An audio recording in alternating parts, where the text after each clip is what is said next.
If you're watching this, chances are you feel disturbed by a recurring anger, whether it's society, people, inanimate objects. It can feel like a trap door beneath you gives way and you just fall out and you're replaced by something else. You've tried numerous techniques, there's numerous philosophies, there's all sorts of exercises, rationales. You still have a problem altering this aspect of your behavior. So we're gonna go into that today. There's a reason why we perceive these techniques as to not be working. I don't think these techniques are bad, but the real uncomfortable reason why they don't seem to work is that we don't really want them to work.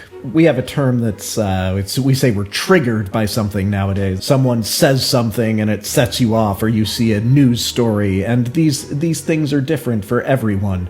We call all these things triggers, and so we then approach the concept of anger like it's this kind of nebulous cloud floating around that somehow just grabs us out of the blue and pulls us away, like it's something that just happens to us, like the weather. Anger is a response, which means it is a habit. We trained ourselves into them, but we trained ourselves when we were so young that we don't remember deciding to respond this way. When these habitual responses become reflexes, we have incorporated them into our personality, and that ego wants to live no matter what. So the ego's only job is to keep existing in a consistent form.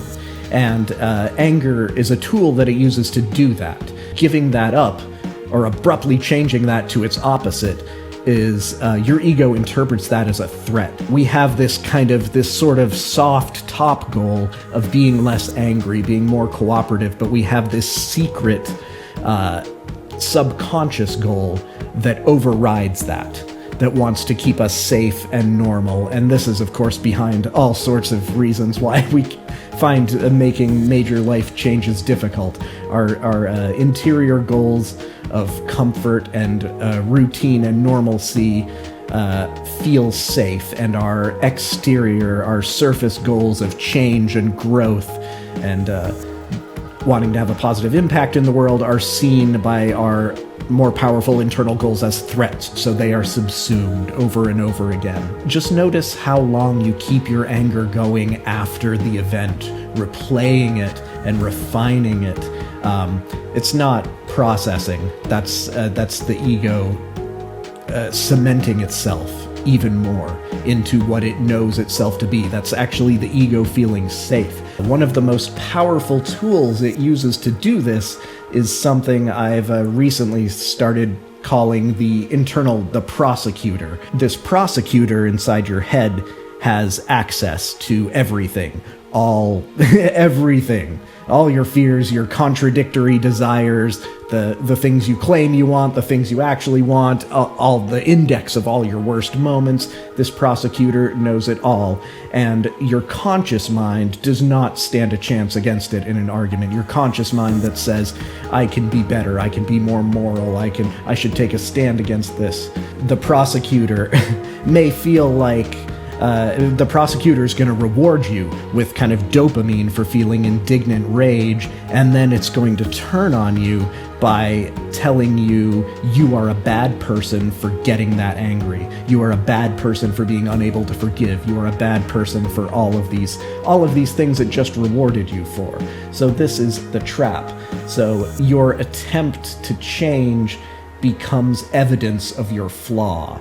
I've heard many seemingly well-meaning people give this advice, say, like, stop trying to improve yourself. It's pointless because the self is the broken thing. A broken thing can't fix itself, of course. The thing that's defined by the flaw cannot unbecome that flaw. But this is really just a linguistic trick. It's not a truth.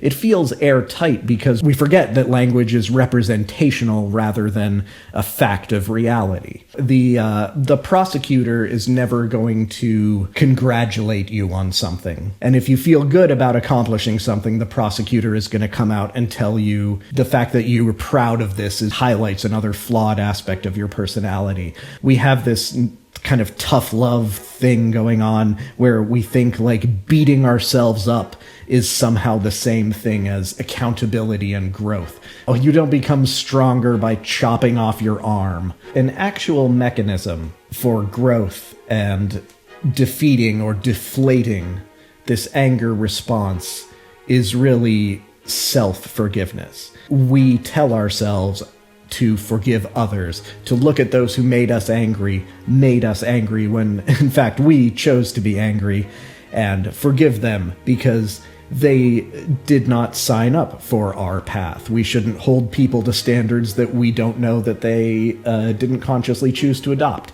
And again, that makes logical sense, but it's still sort of pointing the problem elsewhere. The next time you feel intense anger towards the actions of others or some aspect of the world, look at the actual hurt which is occurring right here and right now, which is within you, rather than this exterior event, which is just a narrative in your own head. Like, the hurt comes from the narrative, not from anything outside.